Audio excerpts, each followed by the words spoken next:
ബഹുമാനപ്പെട്ട പ്രതിപക്ഷ നേതാവ്.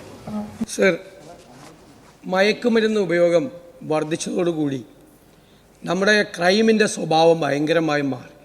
ക്രൂരമായ തരത്തിലുള്ള കൊലപാതകങ്ങളും അക്രമ സംഭവങ്ങളും വീട് കയറിയ ആക്രമണങ്ങളും സ്ത്രീകളെ ഉൾപ്പെടെ ഉള്ളത് ആക്രമിക്കുന്ന രീതിയിലേക്ക് വളരെ ക്രൂരമായ തരത്തിൽ ഇത് ചെയ്യുന്നതിലേക്ക് സ്വഭാവം മാറി.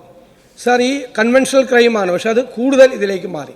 സാർ, അവരെ കൈകാര്യം ചെയ്യേണ്ട ചുമതല ഒരു ഭാഗത്ത് പോലീസിന്, മറുവശത്ത് ഏറ്റവും ആധുനികമായ സങ്കേതങ്ങൾ ഉപയോഗിച്ചുകൊണ്ട്, ആധുനികമായ സാങ്കേതിക വിദ്യ ഉപയോഗിച്ചുകൊണ്ട് സൈബർ ക്രൈമും ഐഡൻറ്റിറ്റി തെഫ്റ്റും ഉൾപ്പെടെയുള്ള പുതിയ തലത്തിലുള്ള ക്രൈമും ഉണ്ടാവുകയാണ്.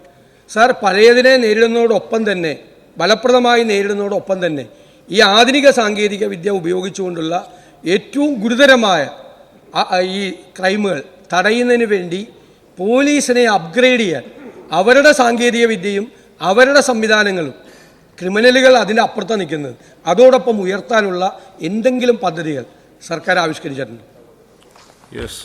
സർ, പോലീസിൽ ഇതിനനുസൃതമായിട്ടുള്ള ഡെവലപ്മെൻറ്റുകൾ നല്ല രീതിയിൽ തന്നെ വന്നുകൊണ്ടിരിക്കുകയാണ്. ഇപ്പോൾ പോലീസിൽ വന്നിട്ടുള്ള ഒരു മാറ്റം തന്നെ നമ്മുടെ പുതിയ റിക്രൂട്ട്മെൻറ്റിൽ വലിയ തോതിലാണ് ഉയർന്ന വിദ്യാഭ്യാസ യോഗ്യതയുള്ള ചെറുപ്പക്കാരികളും ചേരുന്നത്.